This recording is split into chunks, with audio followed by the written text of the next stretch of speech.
आपातकाल हटने के बाद 1977 में हुए लोकसभा चुनाव में कांग्रेस की करारी हार हुई। 1977 के चुनाव की तैयारी वर्षों पहले ही शुरू हो गई थी।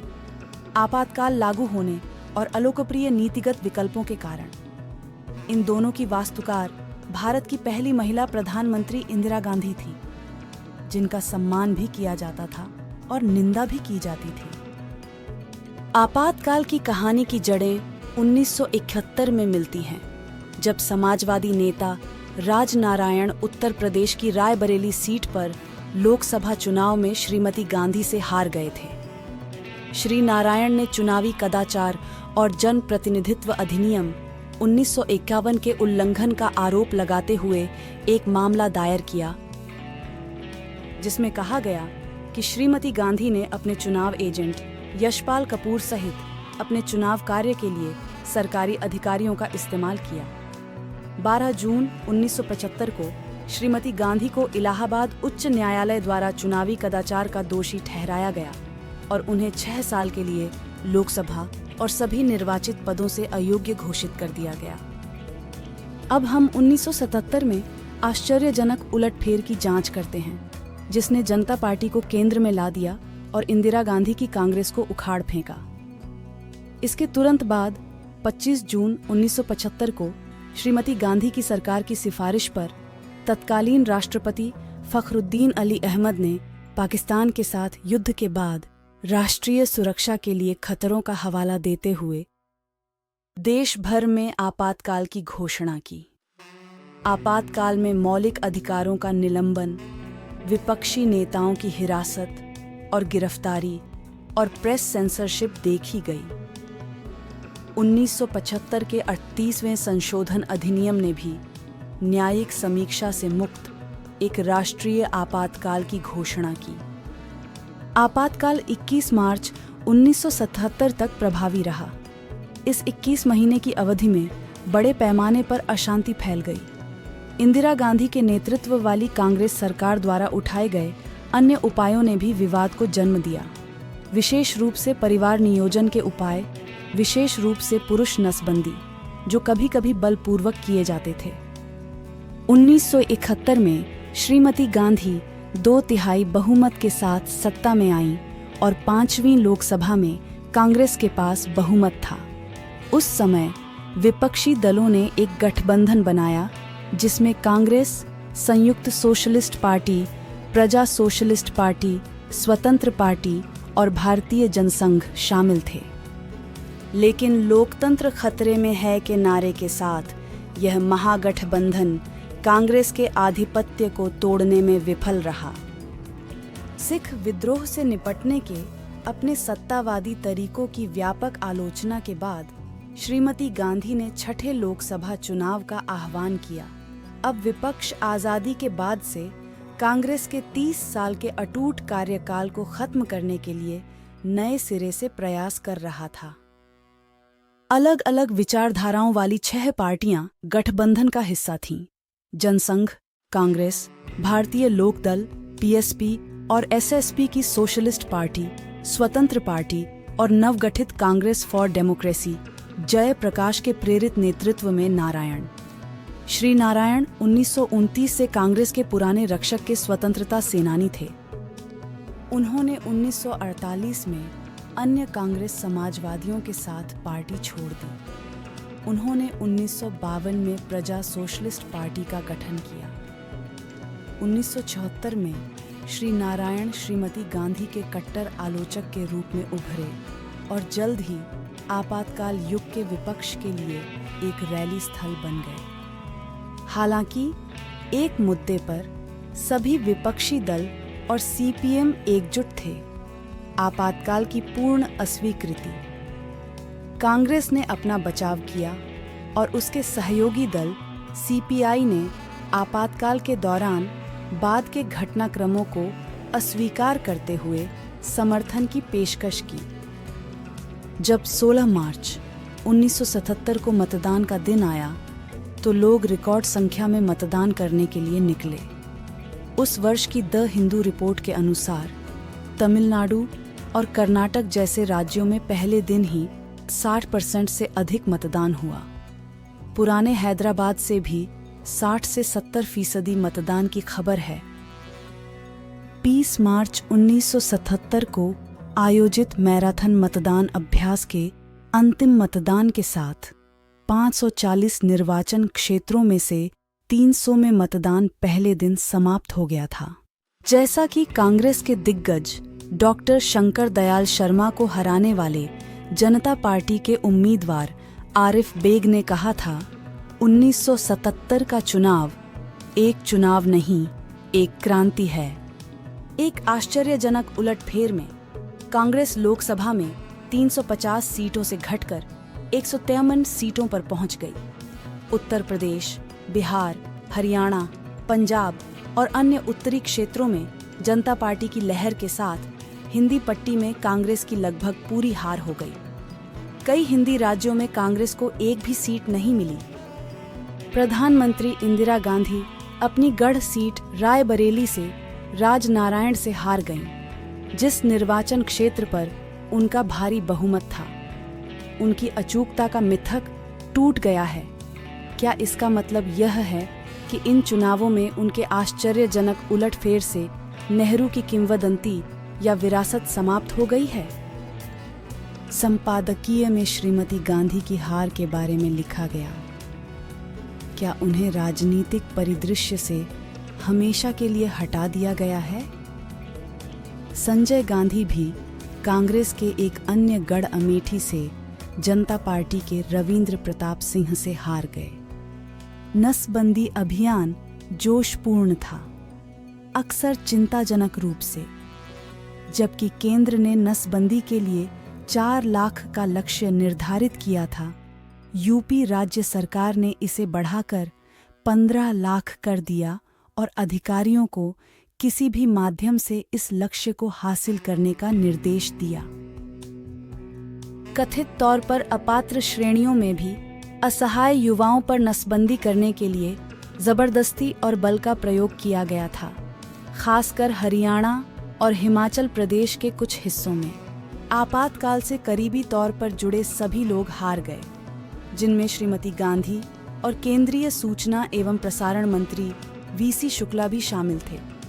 पूर्व विदेश मंत्री और संविधान संशोधन समिति के अध्यक्ष श्री स्वर्ण सिंह, केडी मालवीय, जीएस ढिल्लन और बीआर भगत जैसे वरिष्ठ कांग्रेस नेता हार गए। आपातकाल के दौरान निशाने पर रहे विपक्षी नेता जैसे जॉर्ज फर्नांडीस, ज्योतिर्मय बोसु, माधु लिमये और कर्पूरी ठाकुर ने जीत हासिल की। हारने वाले एकमात्र वरिष्ठ विपक्षी नेता बिलू मोदी थे। कुछ अन्य मुद्दों का कांग्रेस की स्थानीय चुनावी संभावनाओं पर प्रभाव पड़ा। उत्तर प्रदेश में किसानों को भू राजस्व, बिजली और सिंचाई दरों में वृद्धि से निराशा हुई और अंतिम समय में भू राजस्व आधा करने जैसे उपायों से भी वे संतुष्ट नहीं हुए। राजस्थान में मुक्त कराए गए बंधुआ मजदूरों के लिए पुनर्वास की कमी और प्रतिस्थापन के बिना पारंपरिक आरण देने वाली एजेंसियों के उन्मूलन का भी प्रभाव पड़ा। बिहार की जाति आधारित नौकरशाही लोगों पर अत्याचार करती थी और पुलिस भूमि बकाया मांगने की आड़ में रिश्वत मांगती थी। युवा बेचैन थे और उन्होंने अपना वजन जनता पार्टी के पीछे झोंक दिया। जनता पार्टी के अभियान को प्रोफेसरों, वकीलों और छात्रों सहित कई गुटों का समर्थन मिला। एक रिपोर्ट में कहा गया है कि मेडिकल कॉलेजों और आईआईटी के छात्र, जो आम तौर पर राजनीतिक काम से दूर रहते हैं, गांधी परिवार के खिलाफ प्रचार करने के लिए अमेठी गए थे।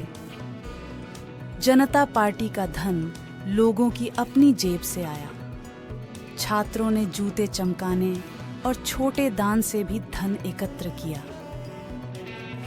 यूपी में जनता पार्टी को इस तथ्य से लाभ हुआ कि सांप्रदायिक तनाव अस्थायी रूप से दूर हो गया, जबकि मुसलमानों ने जनसंघ के उम्मीदवारों को वोट दिया। आरएसएस कार्यकर्ताओं ने जनता पार्टी के मुस्लिम उम्मीदवारों के लिए प्रचार किया। इसके अतिरिक्त दिल्ली जामा मस्जिद के शाही इमाम ने बड़े पैमाने पर दौरा किया, जनता पार्टी के लिए राज्य में मुस्लिम वोट जुटाए। जय गुरुदेव के अनुयायियों ने ग्रामीण क्षेत्रों और पिछड़े वर्गों पर भी प्रभाव डाला। कांग्रेस, जो पारंपरिक हरिजन और मुस्लिम वोटों पर निर्भर थी, उसने खुद को गलत रास्ते पर फंसा हुआ पाया। जगजीवन राम के कांग्रेस छोड़ने से हरिजन वोट कुछ हद तक विभाजित हो गया। यहां तक कि उत्तर प्रदेश में श्रीमती गांधी के बड़े दौरे भी कांग्रेस को जीत नहीं दिला सके। विपक्ष ने प्रत्येक निर्वाचन क्षेत्र में कई बड़ी रैलियां आयोजित कीं, जबकि अक्सर श्रीमती गांधी के संबोधन ही कांग्रेस के एकमात्र कार्यक्रम होते थे। कांग्रेस राज्य के सभी 85 निर्वाचन क्षेत्रों में हार गई, जहां से 3 दशकों तक प्रधानमंत्री रहे। अंततः हालांकि जनता पार्टी ने शहरी क्षेत्रों में लोकप्रियता हासिल की, फिर भी शहरी महिलाओं ने एक महिला प्रधानमंत्री के सम्मान में कांग्रेस के लिए महत्वपूर्ण संख्या में मतदान किया। कांग्रेस ने कर्नाटक और तमिलनाडु में अपनी मजबूत पकड़ बनाए रखी, जहां उसने एमजी रामचंद्रन की अध्यक्षता वाली एआईएडीएमके के साथ गठबंधन किया। इसने केरल में सभी सीटें और आंध्र प्रदेश में 42 में से 41 सीटें जीतीं। बाद में चुनाव के बाद के विश्लेषण से यह निष्कर्ष निकला कि श्रीमती इंदिरा गांधी राज्य में कांग्रेस के लिए सबसे अच्छी वोट प्राप्त करता रही है और यहाँ के गरीब वर्गों ने उनकी मदद के लिए बनाई गई उनकी नीतियों में विश्वास के कारण उनके आह्वान का जवाब दिया है। एक स्पष्ट विरोधाभास में दक्षिणी राज्यों में कांग्रेस की जीत देखी गई, जबकि जनता सीएफडी फ्रंट का प्रदर्शन निराशाजनक रहा। ओडिशा में जनता लहर ऋषिकुल्या नदी के दक्षिण में प्रवेश नहीं कर पाई। नदी और आंध्र सीमा के बीच के सभी 4 निर्वाचन क्षेत्रों में कांग्रेस के उम्मीदवार वापस आए। ओडिशा की 21 सीटों में से उसे केवल 4 सीटें मिलीं। ओडिशा में हारने वालों में रक्षा राज्य मंत्री जेबी पटनायक भी शामिल हैं। जनता लहर के साथ साथ 2 साल के गहन सूखे 1973-1976 के कारण गरीबी, ध्रुवीकरण और बीजू पटनायक के नेतृत्व ने जनता सीएफडी सीपीएम गठबंधन को 16 सीटों के साथ लौटा दिया। यह 1971 में कांग्रेस के 15 सीटों के रिकॉर्ड से एक अधिक था। नाराजगी का एक उल्लेखनीय कारण संजय गांधी को दिया गया एक दिखावटी स्वागत था, जिसकी कथित तौर पर लागत रु 6 लाख, उस समय जब राज्य सूखे और गरीबी से जूझ रहा था। हालांकि कुछ विपक्षी नेताओं द्वारा भी महाराष्ट्र को हमेशा कांग्रेस की सुरक्षित जेब माना जाता था, लेकिन जनता पार्टी ने कांग्रेस के कई गढ़ों में प्रशंसनीय सेंध लगाई।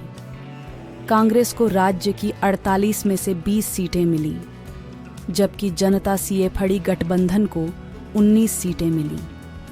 पीजेंट्स एंड वर्कर्स पार्टी ने 5 सीटें जीतीं और सीपीएम को 3 सीटें मिलीं।